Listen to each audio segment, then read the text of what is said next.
Welcome back to my YouTube channel. अगर आपको मेरी वीडियोस पसंद आ रही है तो मेरे चैनल को सब्सक्राइब करिए और मेरी वीडियोस को लाइक जरूर करिए। साथ ही आप अपने फ्रेंड्स के साथ शेयर भी कर सकते हैं ताकि वो भी इसका बेनिफिट उठा सके। आज हम लोग डिस्कस करेंगे कि किसी भी बूलियन फंक्शन को कैसे इंप्लीमेंट कर सकते हैं मल्टीप्लेक्सर की हेल्प से। अब तक आपको पता है कोई भी बूलियन फंक्शन अगर इंप्लीमेंट करना है तो बेसिक गेट्स की हेल्प से कैसे इंप्लीमेंट करेंगे। बूलियन फंक्शन लेंगे, ये रहा आपका बूलियन फंक्शन एक एग्जांपल की तरह से। Function A B C D summation M और कुछ मिन टर्म्स दिए। आप इसको के मैप में इन्वॉल्व करेंगे। के मैप में एंट्री करने के बाद उसकी पेयरिंग करेंगे। जब उसकी ग्रुपिंग कर देंगे तो ग्रुपिंग के बाद में उससे हम बूलियन फंक्शन निकाल लेंगे। उस बूलियन फंक्शन को हम बेसिक गेट के थ्रू इंप्लीमेंट कर देंगे। लेकिन बीटेक के क्वेश्चंस में, क्वेश्चन पेपर्स में कई बार आ जाता है कि बूलियन फंक्शन को इंप्लीमेंट तो करिए पर मल्टीप्लेक्सर की हेल्प से। तो अब ऐसे केस में मल्टीप्लेक्सर आपके दिमाग में कौन सा आएगा? जितने वेरिएबल हैं उतने ही सिलेक्शन लाइन वाला मल्टीप्लेक्सर दिमाग में आएगा। यानी कि यहां पर जैसे एग्जांपल दिया है, आपके कितने वेरिएबल दिख रहे हैं? A B C D 4 variable दिख रहे हैं। तो आप ऐसा मल्टीप्लेक्सर चूज करेंगे जिसमें 4 सिलेक्शन लाइन है। तो 4 सिलेक्शन लाइन का मतलब क्या हुआ? 2⁴ यानी 16 इनपुट लाइन। तो आप 16:1 मल्टीप्लेक्सर से इजीली इसको बना देंगे। लेकिन क्या होगा अगर आपसे वो क्वेश्चन में कह दे कि नहीं 16:1 नहीं, इसे 8:1 से बनाइए या 4:1 मल्टीप्लेक्सर से बनाइए या 2:1 मल्टीप्लेक्सर से।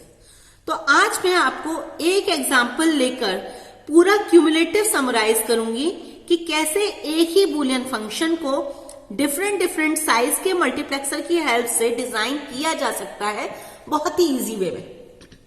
तो सबसे पहले हम सबसे बेसिक तरीका ले रहे हैं।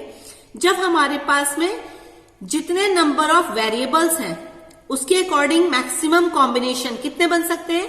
4 वेरिएबल्स। यानी कितने यहां पर मिन टर्म्स मैक्सिमम आ सकते हैं? 16। तो मैं पहला एग्जांपल ले रही हूं 16:1 मल्टीप्लेक्सर का, जिसमें हमारे 16 इनपुट रहेंगे और 1 सिंगल आउटपुट रहेगा। उसके बाद नेक्स्ट मैं लूंगी 8:1, उसके बारे में डिस्कस करते हैं। तो मेरे पास में फंक्शन क्या था? ABCD 0 1 3 4 7 8 9 11 14 15। तो देखिए पहला फंक्शन मेरा क्या है, ये रहा। मैंने डिजाइन करा है। यहां इस डिजाइन में देखिए मैंने पहला क्वेश्चन क्या है हमारा कि 16:1 मल्टीप्लेक्सर हमें लेना है। इस 16:1 मल्टीप्लेक्सर में कितने इनपुट हो जाएंगे? 16, D0 से लेकर D15 तक। मल्टीप्लेक्सर में 16 इनपुट है तो कितनी सिलेक्शन लाइन होंगी? 4, S0 से लेकर S3 तक। याद रखिएगा हमने MSB को S3 से कनेक्ट करा है, LSB से D को कनेक्ट करा है। क्यों? क्योंकि ABCD फंक्शन है तो ओरिएंटेशन क्या कह रहा है कि D हमारा LSB है और A MSB है। तो LSB को S0 से कनेक्ट करेंगे, MSB को S3 से कनेक्ट करेंगे। अब यहां पर देखें हमें क्या करना होगा, सिंपल सा। ये फंक्शन हमारे क्वेश्चन में पूछा गया है तो हमें ये क्या कह रहा है कि आउटपुट में क्या मिले? ये वाली लाइन, ये जितनी भी लाइन मेंशन्ड है सिर्फ वो मिले और बाकी जो यहां पर मेंशन्ड नहीं है वो लाइंस ना मिले। तो हमें क्या तरीका है? सबसे बेसिक तरीका कि जिन लाइंस को हम आउटपुट में चाहते हैं उन्हें लॉजिक 1 से कनेक्ट कर दें और जिन लाइंस को हम चाहते हैं ना मिले उनको लॉजिक 0 से कनेक्ट। तो देखिए यहां पर 0 को हम यहां चाहते हैं आउटपुट में 0 है तो 0 को हमने क्या करा है? लॉजिक 1 से कनेक्ट करा।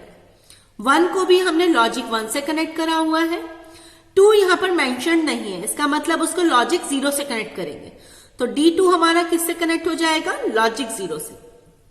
इसी तरह से 3 4 लॉजिक 1 से कनेक्ट हो जाएगा और 5 और 6 लॉजिक 0 से। तो इस तरीके से हम किसी भी फंक्शन का सेम उसमें ओरिएंटेशन में कनेक्शन कर सकते हैं। तो इस तरीके से 16:1 से मल्टीप्लेक्सर से आपकी हो जाएगी इसकी डिजाइन। लेकिन जैसा कि मैंने आपका था कि क्वेश्चन में अगर ट्विस्ट आ गया, क्वेश्चन में ट्विस्ट क्या करा है कि उसने कहा कि 8:1 मल्टीप्लेक्सर का यूज करके बनाइए। अब आप कैसे करेंगे भाई? 8:1 मतलब टोटल 8 इनपुट, कितना लेकर? 0 से लेकर 7 तक।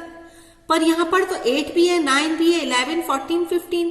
इसको कैसे इंप्लीमेंट करेंगे? इनकी लाइंस को कहां ले जाएंगे? तो ऐसे केस में हमें क्या करना होगा कि जितने भी हमारे वेरिएबल्स हैं, 8:1 मतलब सिलेक्शन लाइन कितनी रहेगी? 3। तो 3 वेरिएबल्स यहां से पिक करें सिलेक्शन लाइन के लिए, और जो एक वेरिएबल बचेगा उसको हम इनपुट में दे दें। यानी इनपुट में लॉजिक 1 और 0 देने की जगह इनपुट में वो वेरिएबल दे देंगे और उस वेरिएबल की वैल्यू 0 या 1 रखेंगे। तो अब यहां पर भी क्या ट्विस्ट है कि इनपुट में कौन सा वेरिएबल चूज करें? ए लें, बी लें, सी लें या डी लें, क्योंकि उसके करस्पॉन्डिंग हमारी कैलकुलेशंस डिफरेंट हो जाएंगे। तो अगर हम ए लेते हैं तो जो बचे हुए वेरिएबल्स हैं उनको हम सिलेक्शन लाइन की तरह यूज करेंगे। अगर बी लेते हैं तो ए, सी और डी इनको सिलेक्शन लाइन की तरह यूज करेंगे। सी लेने पर ए, बी, डी को सिलेक्शन लाइन की तरह यूज करेंगे और डी लेने पर ए, बी, सी को सिलेक्शन लाइन की तरह यूज करेंगे। तो अब मैं आपको एक एक करके सारे केसेस बताती हूं। तो सबसे पहला हमारा केस क्या है? ए को हम इनपुट लाइन ले रहे हैं और बाद बाकी सबको सिलेक्शन लाइन की तरह कंसीडर कर रहे हैं। तो मैंने हेल्प लेने के लिए थोड़ा सा मैंने क्वेश्चन को दोबारा से यहां पर लिख लिया है। इस दोबारा से क्वेश्चन लिखने में मैंने देखा कि ए को इनपुट लाइन लिया है और बी, सी, डी को सिलेक्शन लाइन लिया है। क्वेश्चन ये रहा। अब इसने क्या कहा? 0, 1, 3, 4, 7, 8, 9, 11, 14, 15 को इंप्लीमेंट करना है।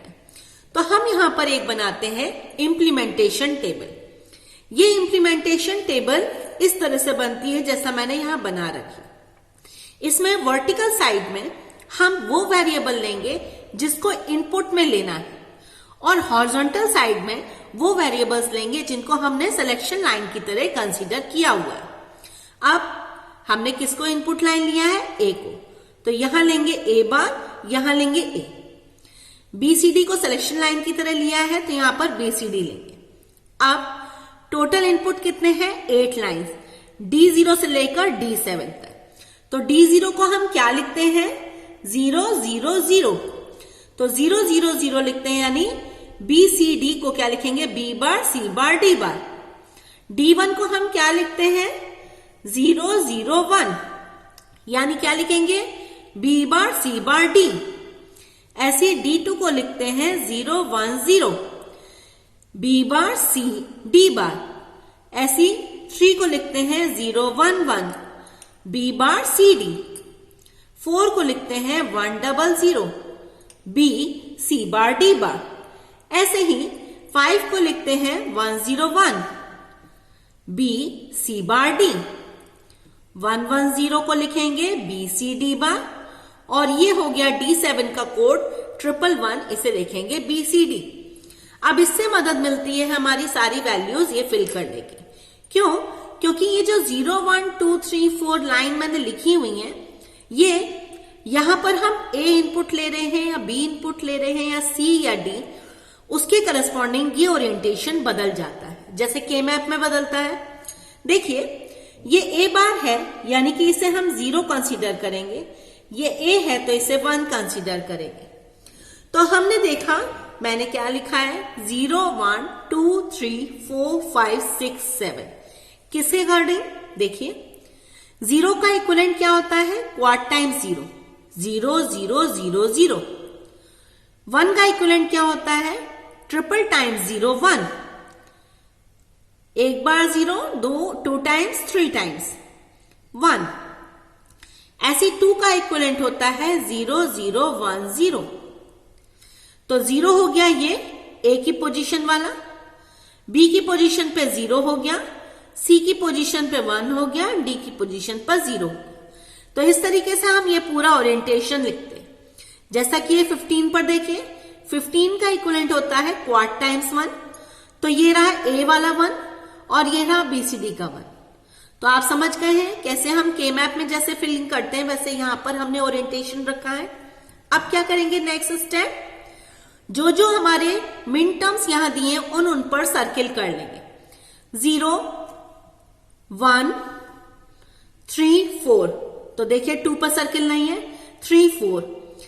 नेक्स्ट 5, 6 पर सर्किल नहीं है, 7, 8, 9। नेक्स्ट 10 पर सर्किल नहीं है, 11 पर है। नेक्स्ट 12, 13 नहीं है, 14, 15 पर सर्किल। यहां तक स्टेप कंप्लीट। नेक्स्ट स्टेप हम क्या करेंगे कि अगर दोनों पर सर्किल है तो 1 लिखेंगे, दोनों पर सर्किल नहीं है तो 0 लिखेंगे। अगर किसी एक पर सर्किल है, जैसे ये देखिए ऊपर वाली लाइन में ही सर्किल है इस रो में, तो इसके करस्पॉन्डिंग क्या है, ए बार, तो हमने ए बार नोटेट करा। अगर खाली एक ही लाइन में हो, जैसे कि 14 में ऊपर वाले में सर्किल नहीं है, तो इसमें लिखेंगे क्या, ए। तो देखिए दोनों पे सर्किल है तो 1, इन दोनों पर सर्किल है 1, इन दोनों में सर्किल ही नहीं है तो ये 0, इन दोनों पर अगेन सर्किल 1, 4 पर सर्किल ए बार कंसीडर किया, 5, 13 नहीं है 0 कंसीडर करा, 14 पर सर्किल है ए कंसीडर करा, दोनों पर सर्किल है इसलिए उसे 1 कंसीडर किया। अब हमारे लिए डिसाइड हो गया कि जो 8:1 मल्टीप्लेक्सर है, देखिए लॉजिक डायग्राम मैंने ड्रॉ कर रखा है, इसमें 8:1 एक मल्टीप्लेक्सर लिया, 8 लाइंस इनपुट में दी हुई हैं, इन 8 लाइंस को क्या करा हमने, कनेक्ट कर दिया इन इनपुट्स के अकॉर्डिंग।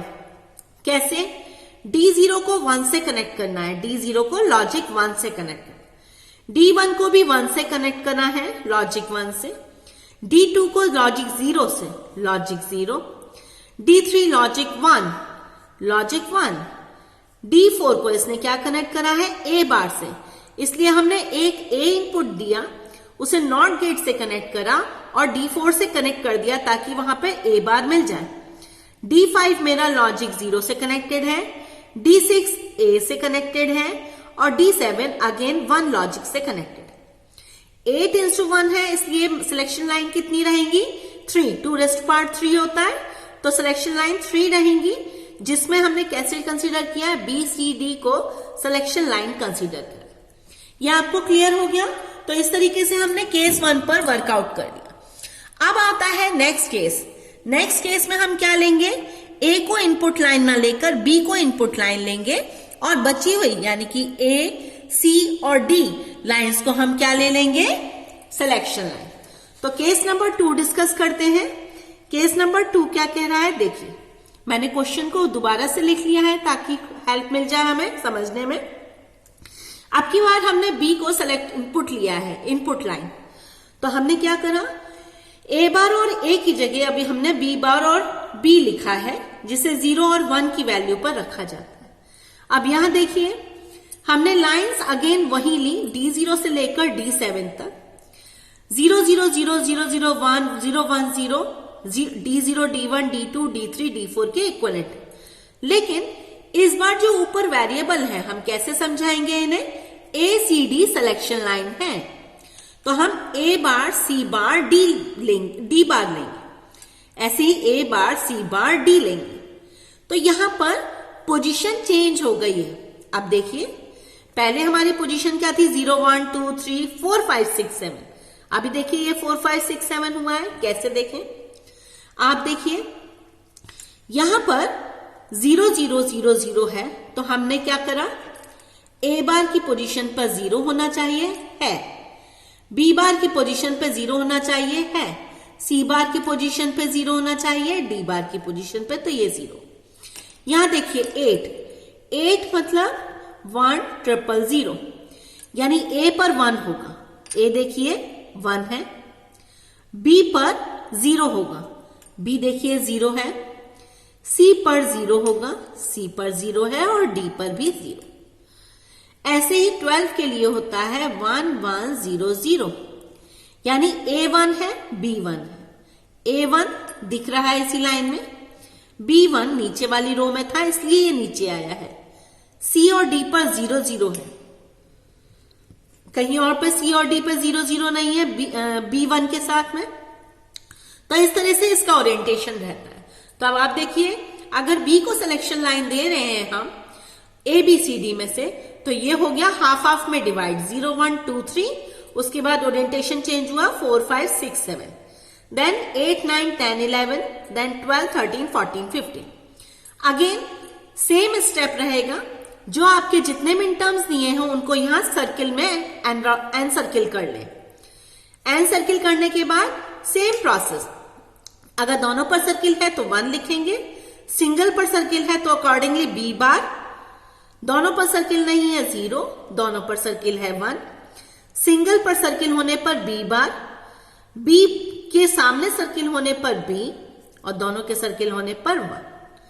वही सेम स्टेप, क्या 8:1 का एक मल्टीप्लेक्सर लगाया, आउटपुट में 8 लाइंस ली, आउटपुट में 1 लाइन ली, इनपुट में 8 लाइंस ली, इनपुट में D0 किससे कनेक्टेड है 1 से, लॉजिक 1 से कनेक्ट करा, D2 B बार से कनेक्टेड है, तो D1 को हमने, ये D1 है, D1 को हमने B बार से कनेक्ट करा, D2 किससे कनेक्टेड दिख रहा है, लॉजिक 0 से, बिल्कुल करेक्ट, D3 लॉजिक 1 से, D4 B बार से, D5 भी B बार से, D6 B से और D7 लॉजिक 1 से।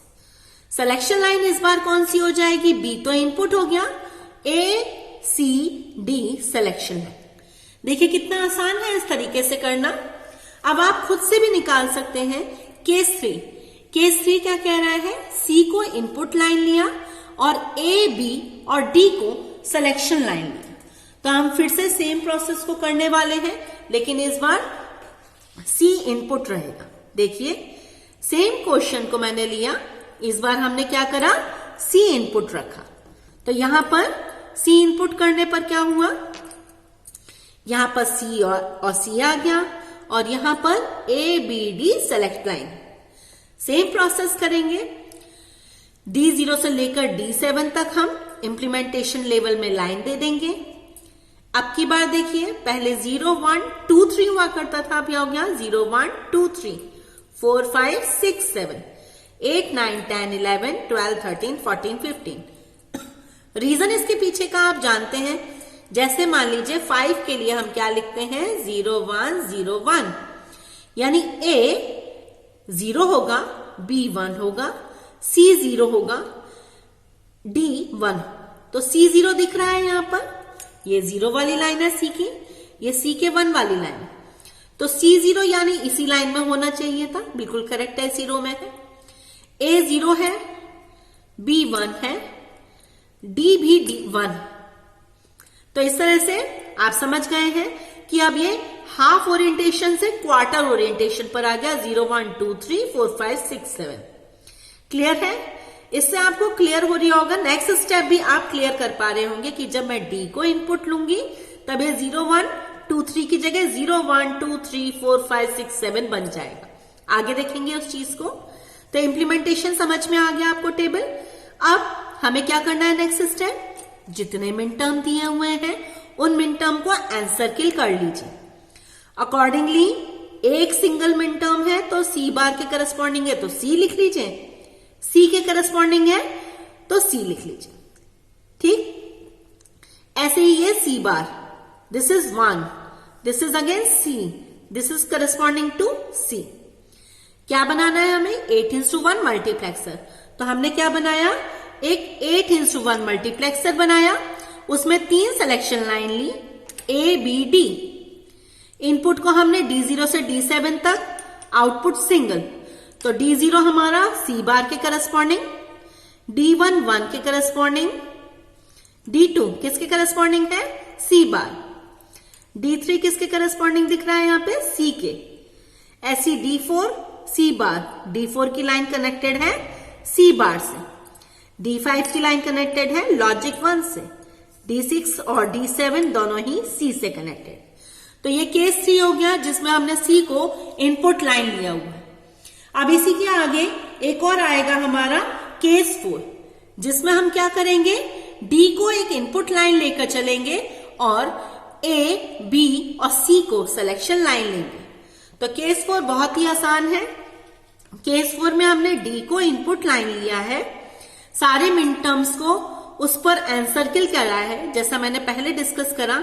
आपकी बार ओरिएंटेशन क्या रहा, ये 0, 1, 2, 3, 4, 5, 6, 7, 8, 9, 10, 11, 12, 13, 14, 15 ओरिएंटेशन और शॉर्ट में हो गया है। तो अकॉर्डिंगली आप एन सर्किल करके क्या कर देंगे, दोनों सर्किल हैं तो 1, सिंगल सर्किल है तो D। ऐसे ही अगर D बार सर्किल है तो D बार लिख देंगे, खाली D सर्किल है तो D। अकॉर्डिंगली फिल कर देंगे। अब 8:1 मल्टीप्लेक्सर में सिलेक्शन लाइन कौन सी रहेंगी, D को छोड़ के, यानी ABC। इनपुट में D0 से D7 तक कैसे कनेक्ट करेंगे, D0 को 1 से, D7 को भी 1 से। देखिए लॉजिक 1 से D0 भी कनेक्टेड है, D7 भी कनेक्टेड है। D1 से D6 तक अकॉर्डिंगली हम कनेक्ट कर देंगे और आउटपुट में हमारा सिंगल मिल जाए। तो ये हो गए हमारे केस 1 से लेकर केस 4 तक, जिसमें हमने कनेक्ट कर दी सारी लाइंस को। ये हमारा मोस्ट प्रोमिनेंट क्वेश्चन है। अब आगे नेक्स्ट आता है इसी में थर्ड वाला पोर्शन, जिसमें हम इंप्लीमेंटेशन करेंगे 4:1 मल्टीप्लेक्सर के साथ में।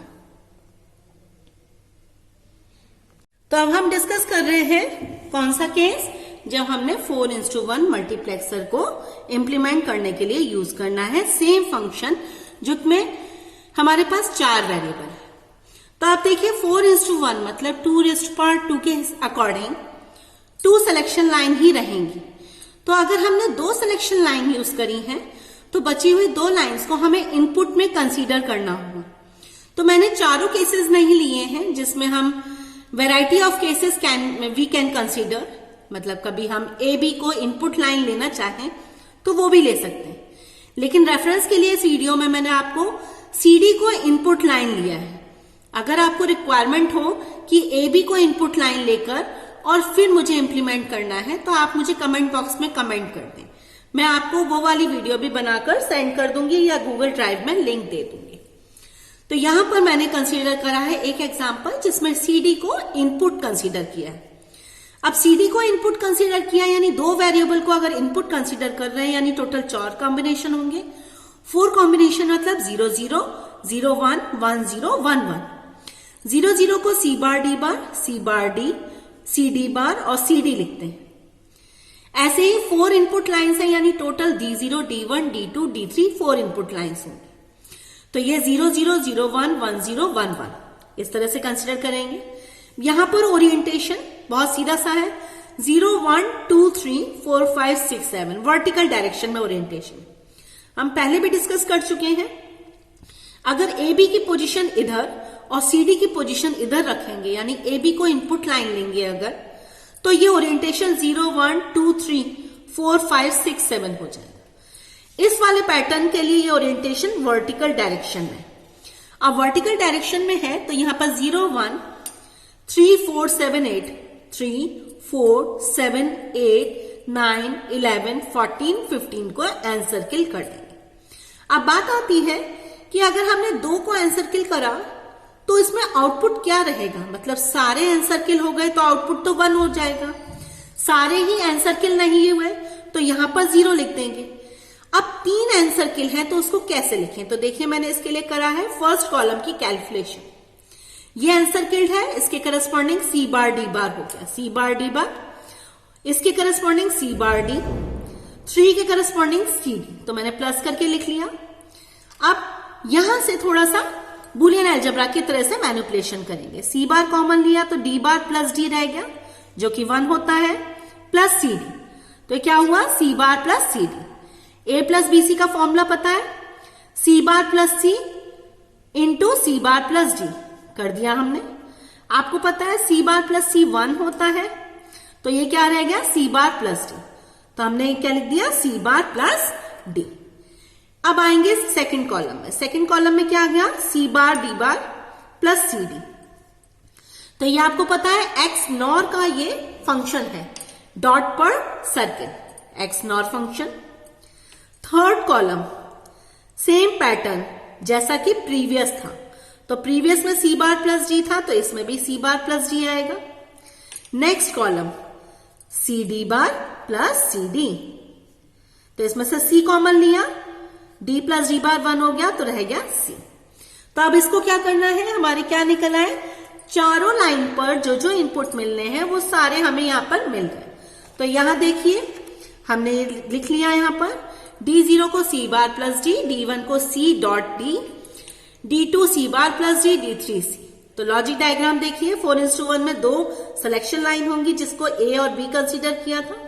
इनपुट में CD 4 लाइनें हैं, D0, D1, D2, D3, D0 पे C बार प्लस D है।